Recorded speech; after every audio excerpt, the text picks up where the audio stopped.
I feel very happy and also a bit tired. I can Yeah, imagine. because all of my games take so much time, so much energy, and I think in this tournament maybe I calculated over the board more than last 10 tournaments I played. I'm under huge pressure from the opening, and I start to calculate from very early on the game. So yeah, I'm just so happy. I feel like I have to be very happy about the results.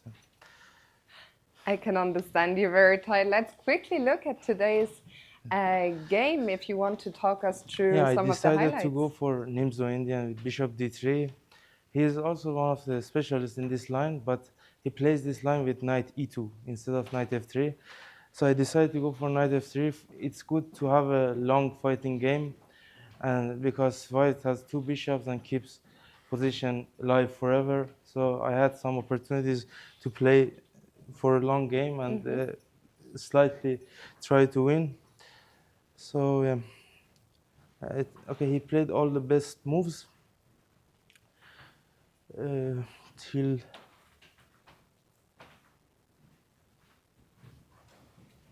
okay, castle, knight c6, c4, rook d8. Yes, and here uh, my analysis was rook e1 or rook c1, but I didn't understand what's the difference to play rook d1, rook c1 first or rook e1 first, because rook c1 the line is rook c8, rook e1, knight e7, knight e5, knight g6, and knight d3. I guess this was my preparation, and he somehow tricked me. Yes, because I started with rook c1, and then he played knight e7 immediately, knight e5, knight g6, and here knight d3 doesn't work because of some knight h4. What went through your mind in the game when you realized that you've been Uh, tricked a bit? I got tricked, but okay. In general, the position is still good. I mean, not because it's not a dynamic position. It's just very positional, and you can play with two bishops, and it's not such a like catastrophe if you miss this knight g6. But I mean, it was normal. Yeah, I think here I played good move, queen b3, bishop c6, and he was playing very accurate, I think. Yeah, I was thinking every move, like at least maybe 5 minutes, 10 minutes, just to find what is the best plan to play. Okay, I think I played rook d1, bishop b7, queen b7, f3. Here I was thinking for g5, but I guess in this end game I have a very good chance to win. I think with bishop e5, and then I have, I think White can play for advantage here.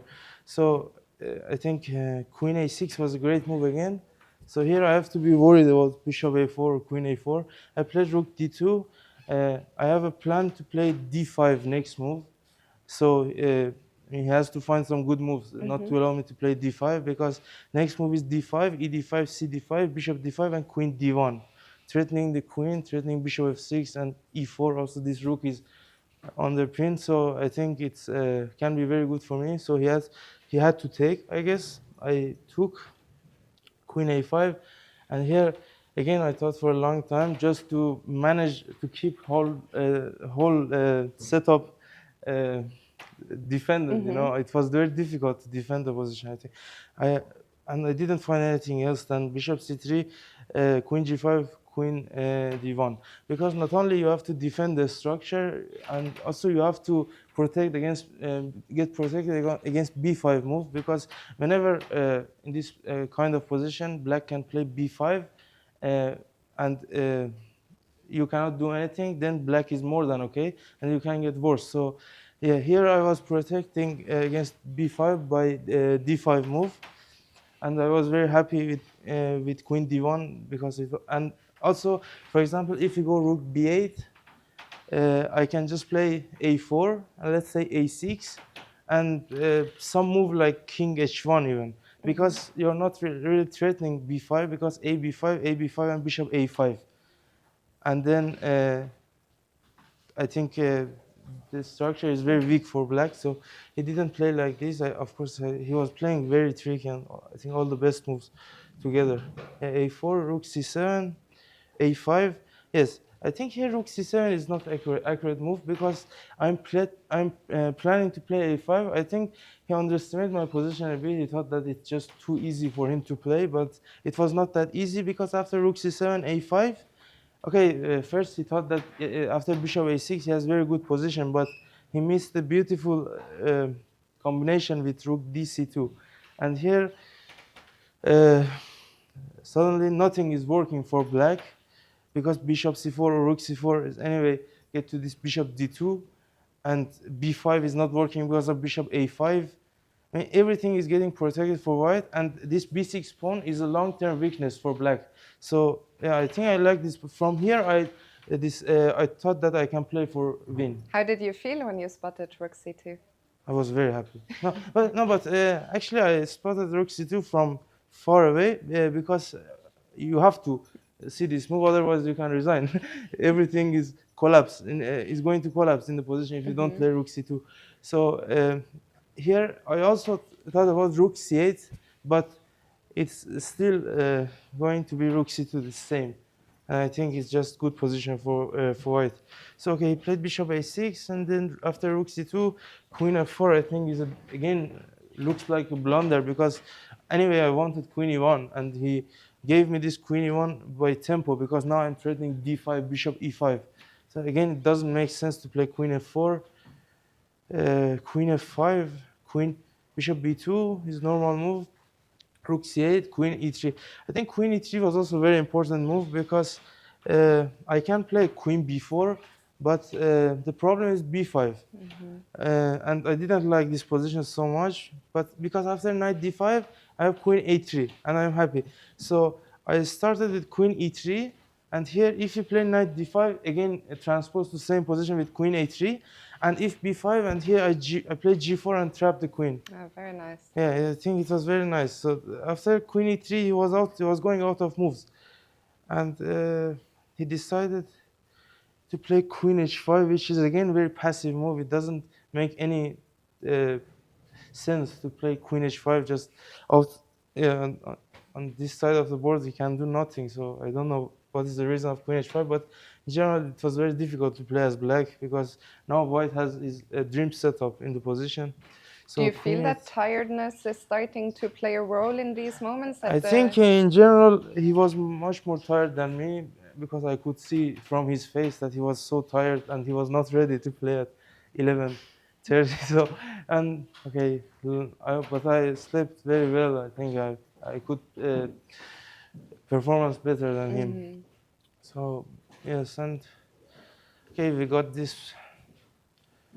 Yeah, okay, let's see. Let's check from this position. After queen d6, I think white is only playing for 2 results for sure because I have 0 weakness in the position. I have 2 bishops, and I can open up the position. The king can get a bit weak, and these pawns are not moving really. So I like my position. Did you feel it was closer to a win or closer to a draw? I thought this position is the evaluation should be 0.5, 0.6.